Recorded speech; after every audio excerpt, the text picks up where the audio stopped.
بالله من الشيطان الرجيم بسم الله الرحمن الرحيم الرحمن علم القرآن خلق الإنسان علمه البيان صدق الله العظيم. اس نورانی مجلس میں تشریف فرما معزز علماء کرام، مہمانان اعظام اور عزیز طلبہ، یہ ہم سب کے لیے خوش قسمتی کی بات ہے کہ اللہ تعالیٰ نے ہم سب کو ایسی نورانی مجلس میں شرکت کی توفیق دی. میں سب سے پہلے دارالعلوم فرقانیہ سڑوا کے سامنے بیٹھے دو ہونہار طالب علم کو مبارکباد پیش کروں گا کہ انہوں نے شب و روز محنت کر کے قرآن کریم جیسی عظمت والی کتاب کو اپنے سینے میں محفوظ کیا. پھر ان کے اساتذہ، مدرسے کے ذمہ داران اور وہ تمام حضرات جو کسی نہ کسی اعتبار سے مدرسے کا تعاون کرتے رہتے ہیں، وہ تمام حضرات قابل مبارکباد ہیں کہ ان کی محنتیں اللہ رب العزت نے ان کی محنتوں کا خیال کرتے ہوئے ایسے حفاظ کو تیار کیا ہے. دیکھیے، یہ سب کے سب اللہ رب العزت کے فضل و انعام سے ہوا. اگر اللہ کی توفیق شامل حال نہ ہوتی تو نہ ہم یہاں ہوتے اور نہ ہم ایسی نورانی مجلس کے اندر شرکت کر سکتے. یہ اللہ کا فضل ہے، اللہ کا انعام ہے، اور اللہ تبارک و تعالی نے ہمیں اور آپ کو بے شمار انعامات سے نوازا. بے شمار نعمتیں اور دولتیں اللہ نے ہمیں اور آپ کو دی ہیں، بلکہ اس کائنات کو اور کائنات کے اندر جتنی چیزیں ہیں،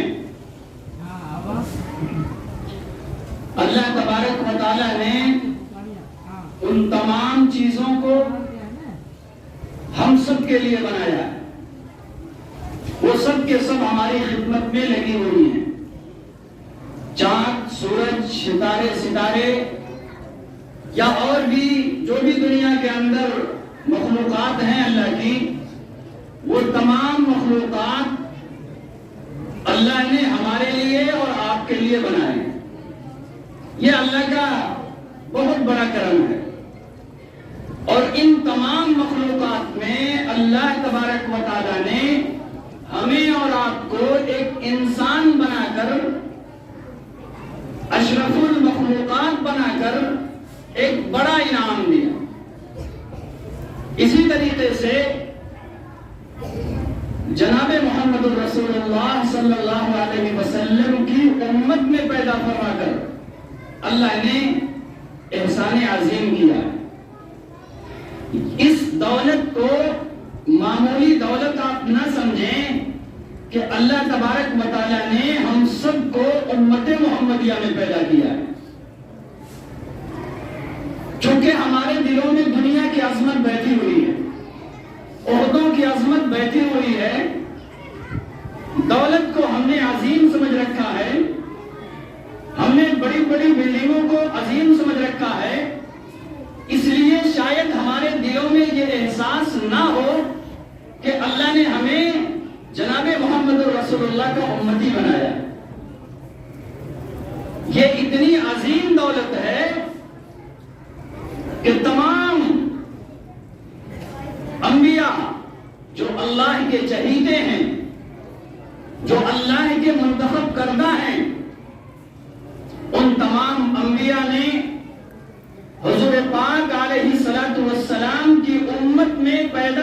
کے لیے اللہ سے درخواست کی تھی. نبوت جیسا عہدہ انہیں مل رہا ہے، اس کے باوجود انہوں نے کہا کہ اے اللہ ہمیں محمد الرسول اللہ کا امتی بنا دیجیے. یہ اتنی بڑی دولت ہے اللہ نے ہمیں اور آپ کو بن مانگے عطا کی ہے. جس کی تمنا انبیاء کیا کرتے تھے، اللہ نے ہمیں اور آپ کو وہ نعمت بن مانگے دی ہے. شاید اسی لیے اس نعمت کی قدر نہیں ہے. جو نعمتیں انسان کو بغیر محنت، بغیر مشقت اور بغیر تکلیف کے مل جاتی ہیں، انسان اس کی قدر نہیں کرتا ہے، ضائع کر دیتا ہے. ہمارے ساتھ بھی وہی حال ہوا. ہمیں بھی یہ نعمت اللہ کی طرف سے ملی. ہم ایک اللہ کا نام لینے والے کے گھر میں پیدا ہو گئے، ہمیں یہ دولت مل گئی، اس لیے ہمیں اس کی قدر نہیں ہے. اس کی قدر ان حضرات صحابہ کرام کی زندگیوں سے اندازہ لگائیں کہ جنہوں نے اس ایمان کو، اس دولت کو، اس اسلام کو قربانیوں کے نتیجے میں حاصل کیا تھا. اس ایمان کی حفاظت کے لیے ان صحابہ کرام کی ہستیوں نے ساری قربانیاں دے دی، سب کچھ لٹا دیا، گھر بار کو لٹا دیا، ملک کو چھوڑ دیا، رشتہ داروں کو چھوڑ دیا، حتیٰ کہ اپنے بیوی بچوں کو بھی اسی ایمان کے خاطر صحابہ کرام نے قربانی دے کر کے مکے سے مدینہ ہجرت کر گئے. چونکہ انہیں یہ ایمان محنت کے بعد ملا تھا، انہیں یہ ایمان قربانی کے بعد ملا تھا. مگر افسوس یہ ہے کہ ہمیں اور آپ کو یہ انعام اللہ نے بچپن سے دیا، لیکن آج تک ہماری عمر 55 کو پہنچ گئی، ہمیں اس ایمان کی قدر نہیں ہے. تو یہ اللہ کا فضل ہے کہ اللہ نے ہمیں ایسا دین، ایسا اسلام دیا ہے. اللہ نے ہمیں ایسی نعمتیں دی ہیں. ان نعمتوں کی قدر کرنی چاہیے، ان نعمتوں کا شکر ادا کرنا چاہیے. ہم اور آپ شکر کا مفہوم غلط سمجھتے ہیں. ہم نے اور آپ نے شکر کا مفہوم صحیح نہیں سمجھا. ہم نے یہ سمجھ لیا کہ زبان سے ہم نے کہہ دیا اللہ تیرا شکر ہے، اللہ تیرا کرم ہے، الحمدللہ، سبحان اللہ، یہ اللہ کا شکر ہے. یقیناً یہ بھی ایک شکر ہے، لیکن یہ دھوکہ ہے آپ کا. یہ حقیقی شکر اللہ کا نہیں ہے. صرف زبان سے کہہ دینا اللہ تیرا فضل ہے، تیرا کرم ہے، تیرا شکر ہے، یہ حقیقی شکر نہیں ہے. یا تو ہم نے حقیقی شکر کو سمجھا ہی نہیں، یا ہم سمجھنے کی کوشش نہیں کرتے. حقیقی شکر کیا ہے؟ حقیقی شکر یہ ہے کہ اللہ نے ہمیں جو نعمت دی ہے، اس نعمت کو اللہ نے جہاں استعمال کے لیے کہا ہے وہاں استعمال کیا جائے. یہ ہے حقیقی شکر. اللہ نے جیسے ہمیں ہاتھ کی نعمت دی ہے، اللہ نے ہمیں زندگی دی، ایمان کی دولت سے اللہ نے نوازا ہے، تو اللہ نے انبیاء کے ذریعے سے ہمیں بتایا ہے کہ ان نعمتوں کے شکر کا طریقہ کیا ہے، ان نعمتوں کو استعمال کہاں کرنا ہے. یہ ہاتھ کی نعمت ہمیں کہاں استعمال کرنی ہے، اپنی زبانوں سے ہمیں کیا استعمال کرنا ہے، کیا کہنا ہے،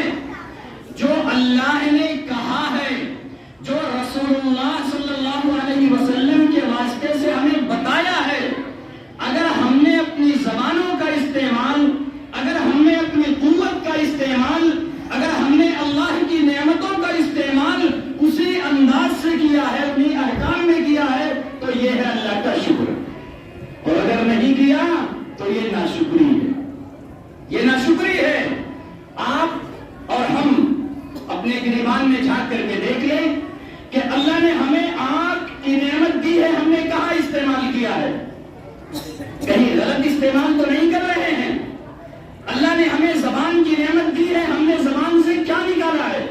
کہیں غلط الفاظ تو نہیں نکالے؟ اللہ نے ہمیں ہاتھ دیے، ہاتھ کے اندر اللہ نے قوت دی ہے، ہم نے اس ہاتھ کے ذریعے سے کس کی مدد کی ہے یا کس پر ظلم کیا ہے؟ ہم خود اندازہ لگا لیں۔ اللہ نے ہمیں عقل جیسی نعمت دی ہے، ہم نے اس عقل کو دینداری میں استعمال کیا ہے یا فطرے میں استعمال کیا ہے؟ کہاں استعمال کیا ہے؟ اگر غلط استعمال کیا ہے تو آپ اندازہ لگا لیں کہ ہم اور آپ اللہ کی نعمت کے ساتھ ناشکری کر رہے ہیں۔ تو اللہ کا ہم شکر ادا کریں، اور شکر کا طریقہ یہ ہے کہ اللہ نے جو نعمت ہمیں دی ہے جہاں استعمال کے لیے کہا ہے وہاں استعمال کیا جائے۔ اللہ نے اولاد کی نعمت دی، یہ بڑی نعمت ہے، یہ عظیم نعمت ہے اولاد کی نعمت۔ اولاد کی نعمت کا اندازہ، اولاد کی نعمت کو آپ پوچھو ان سے جنہیں شادی کرنے کے بعد اللہ نے اولاد سے محروم کر رکھا، جنہیں اللہ نے اولاد کی نعمت نہیں دی ہے۔ نکاح کرنے کے بعد دونوں جوڑوں کا سب سے پہلی کوشش یہ ہوتی ہے اللہ اولاد دے دے، کہیں ایسا نہ ہو کہ ہم اولاد کی نعمت سے محروم ہو جائیں۔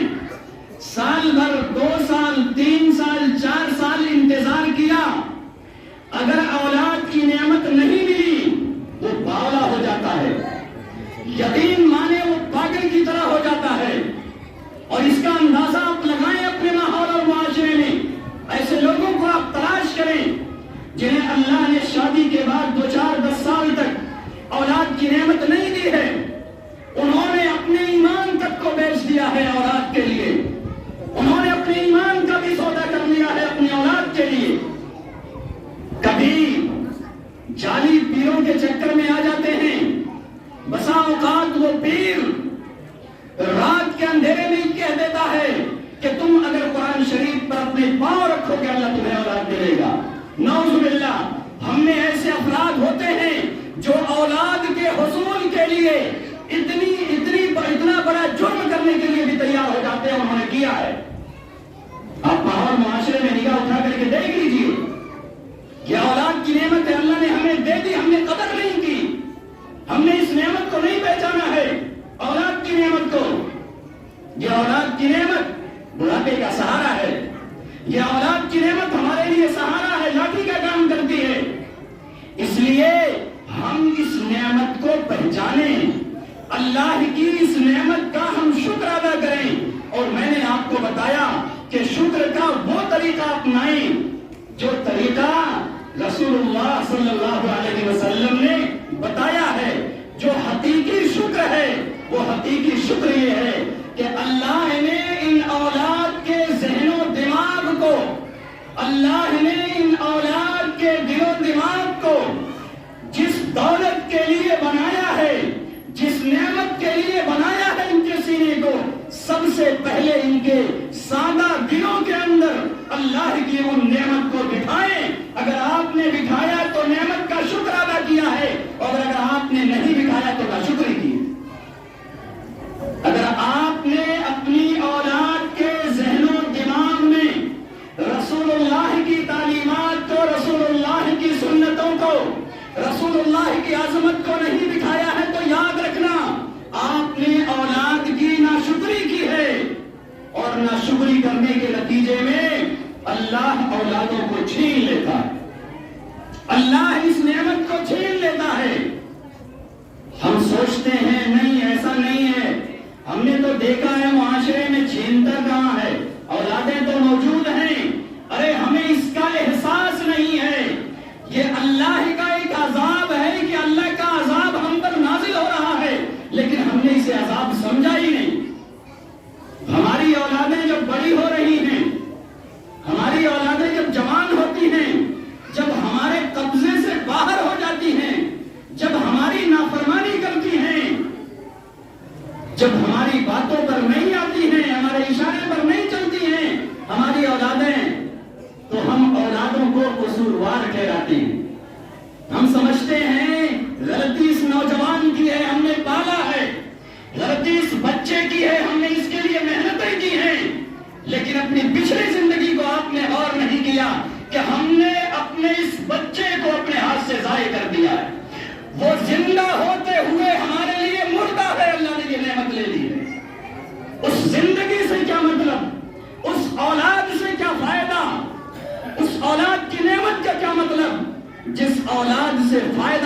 پہنچنے کے بجائے آپ کو نقصان پہنچے، سکون پہنچنے کے بجائے آپ کو بے اطمینانی پہنچے، آپ کا گھر بگڑ جائے، آپ کا سکون چھن جائے، ایسی اولاد کا نہ رہنا۔ بسا اوقات ماں باپ دعائیں کرتے ہیں کہ یہ اولاد کی نعمت ہے، اللہ نے ہمیں دی ہے، ان نعمتوں کی ہمیں قدر کرنی ہے، اور قدر ہم کیسے کریں گے؟ ان کے سادہ دلوں میں قرآن کریم کی عظمت کو بٹھائیں، ان کو بتائیں، ان کو سکھائیں کہ ہم دنیا میں آئے کیوں، دنیا میں آنے کا مقصد کیا ہے، دنیا میں ہم زندہ کیوں ہیں، اور دنیا سے جانے کے بعد ہمیں کرنا کیا ہے، دنیا سے جانے کے بعد ہمارے اوپر حالات کیسے آئیں گے، یہ اپنی اولاد کو بتائیں، سکھائیں۔ یہ مبارکبادی کے مستحق ہیں یہ بچے جنہوں نے قرآن کریم کو حفظ کیا ہے اپنے سینے میں۔ اور میں کہتا ہوں کہ اگر انہوں نے قرآن کریم کو حفظ کیا ہے، سینوں میں محفوظ رکھا ہے، اور اپنی زندگیوں میں بھی اسے انہوں نے داخل کیا ہے، تو اللہ ان بچوں کی حفاظت کرے گا، اللہ ان معصوم بچوں کی حفاظت کرے گا۔ اور آگے بڑھ کے کہتا ہوں کہ اگر ہم نے اس قرآن کریم کو اپنے معاشرے میں داخل کیا، اگر ہم نے قرآنی احکامات کو اپنی زندگیوں میں داخل کیا ہے، تو یاد رکھنا اللہ ہماری بھی زندگیوں کی حفاظت کرے گا، اللہ ہمارے معاشرے کی حفاظت کرے گا۔ ہم پستی اور ذلت کے شکار نہیں ہوں گے، اس لیے کہ قرآن میں اللہ نے یہ وعدہ کیا ہے اِنَّا نَحْنُ نَزَّلْنَا الذِّكْرَ وَإِنَّا لَهُ لَحَافِظُونَ، کہ ہم نے قرآن کو نازل کیا ہے، ہم ہی پھر اس کی حفاظت کریں گے۔ کہ ہو ہی نہیں سکتا، کہ ناممکن ہے کہ اللہ قرآن کے الفاظ کی حفاظت کرے لیکن حافظ قرآن کی حفاظت نہ کرے۔ یہ ناممکن ہے کہ اللہ قرآن کی حفاظت کرے لیکن عامل قرآن کی حفاظت نہ کرے۔ یہ ناممکن ہے کہ اللہ قرآن کی حفاظت کرے اور حامل قرآن کی حفاظت نہ کرے۔ یہ ناممکن ہے کہ اللہ قرآن کی حفاظت کرے اور ناشر قرآن کی حفاظت نہ کرے۔ یہ ناممکن ہے اللہ قرآن کی حفاظت کرے، مفسر قرآن کی حفاظت نہ کرے، مبلغ قرآن کی حفاظت نہ کرے، قرآن کے پہنچانے والے، قرآن کی تبلیغ کرنے والے، قرآن کو سیکھنے والے، قرآن کو سکھانے والے کی اللہ حفاظت نہ کرے۔ یہ ناممکن ہے، ناممکن ہے۔ اللہ جیسے قرآن کی حفاظت کرے گا، ایسے ہی اس معاشرے کی بھی حفاظت کرے گا جس معاشرے میں قرآنی احکامات ہوں گے، جن کے دلوں میں قرآن کریم کی عظمت ہوگی، اللہ ان کی بھی حفاظت کرے گا۔ مگر افسوس ہے آج ہم جو ذلت کا شکار ہیں، آج جو ہم پستی کا شکار ہیں، اس کی واحد وجہ یہ ہے کہ ہم نے اس قرآن اور دین اسلام کی عظمت کو اپنے دلوں سے نکالنا ہے۔ ہمارے دلوں میں قرآن کی عظمت نہیں ہے، ہمارے دلوں میں حافظ قرآن کی عظمت نہیں ہے، اس لیے کہ معاشرے میں اگر سب سے حقیر کسی کو تصور کیا جاتا ہے تو ایک حافظ قرآن اور عالم دین کو تصور کیا جاتا ہے۔ معاف کرنا، میں سب کو نہیں کہہ رہا، لیکن یہ عام ایک دستور بن چکا ہے، یہ زبانی عزت ہے، زبانی احترام ہے، زبانی عظمت ہے۔ ورنہ جو اپنے آپ کو بڑے مالدار سمجھتے ہیں، اگر واقعی قرآن کی عظمت ہے تو اپنے بچوں کو قرآنی تعلیمات سے دور کیوں رکھتے ہو؟ اس کا مطلب یہ ہوا کہ آپ کے دل میں حافظ قرآن کی عظمت نہیں ہے، آپ کے دل میں عالم قرآن کی عظمت نہیں ہے۔ ایک مصلی پر امامت کرنے والے کو جو چاہتا ہے، جب چاہتا ہے، جہاں چاہتا ہے ذلیل کرتا ہے، جیسے چاہتا ہے، جو گندی زبان استعمال کرنا چاہتا ہے آپس میں کر دیتا ہے، کوئی جھجک نہیں ہوتی ہے۔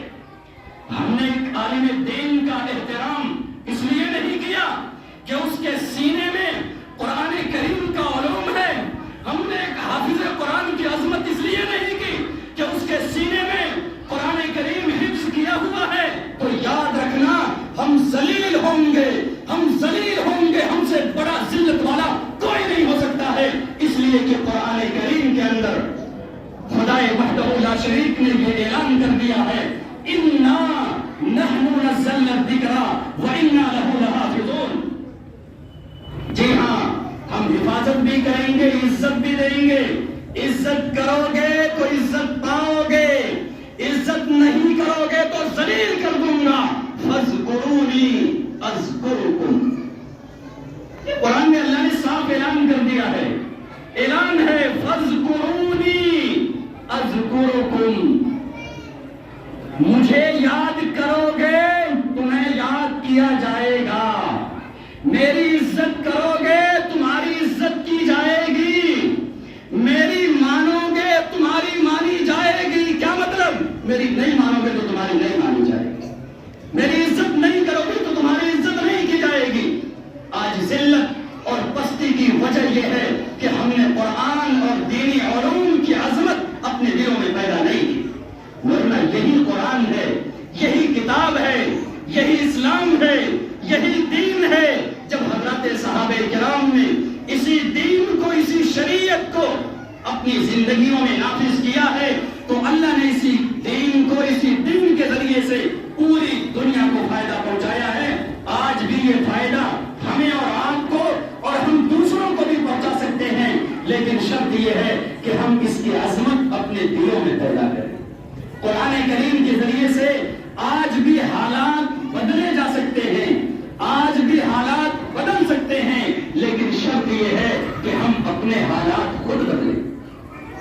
لیکن اگر ہم نے اپنے حالات نہیں بدلے، ہم نے قرآن کریم کی حفاظت کا ذریعہ اور سبب نہیں بنایا، ہم نے قرآن کریم کی عظمت کو نہیں پہچانا، اس کی حفاظت کی کوشش ہم نے نہیں کی، تو اللہ ہمیں برباد کرے گا، اللہ ہمیں ذلیل کرے گا.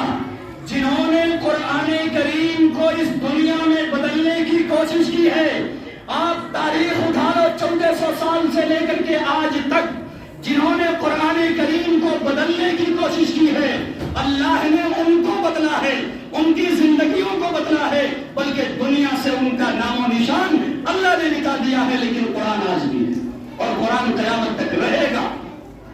اسی ملک کے اندر ایک شخص ماضی قریب کے اندر اس نے دعویٰ کیا تھا، اس نے یہ کہا تھا قرآن کریم کی 26 آیات کو نکال لیا جائے، بدل لیا جائے.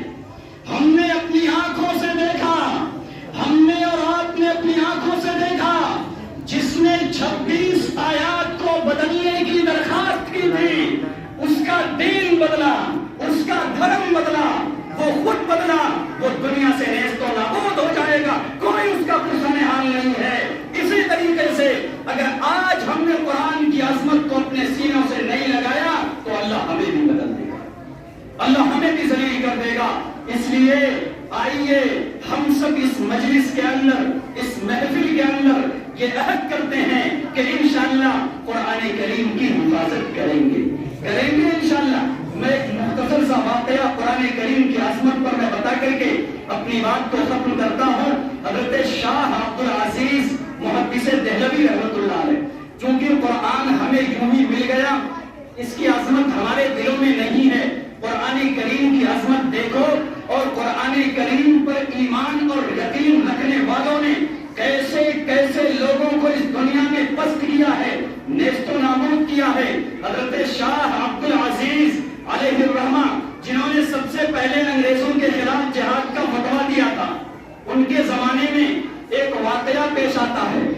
دلی کی چوک میں ایک پادری کھڑے ہو کر کے یہ اعلان کرتا ہے کہ مسلمانوں آؤ، تم سب یہ کہتے ہو کہ یہ قرآن کریم اللہ کی کتاب ہے، تم یہ کہتے ہو کہ یہ قرآن کریم اللہ کا کلام ہے، تم جھوٹے ہو، تمہاری باتیں جھوٹی ہیں، یہ اللہ کا کلام نہیں ہے، یہ اللہ کی کتاب نہیں ہے. یہی رک کر کے میں ایک بات آپ کو بتا دوں، یہ قرآن کی خصوصیت ہے کہ قرآن اللہ کی کتاب ہونے کے ساتھ ساتھ اللہ کا کلام ہے.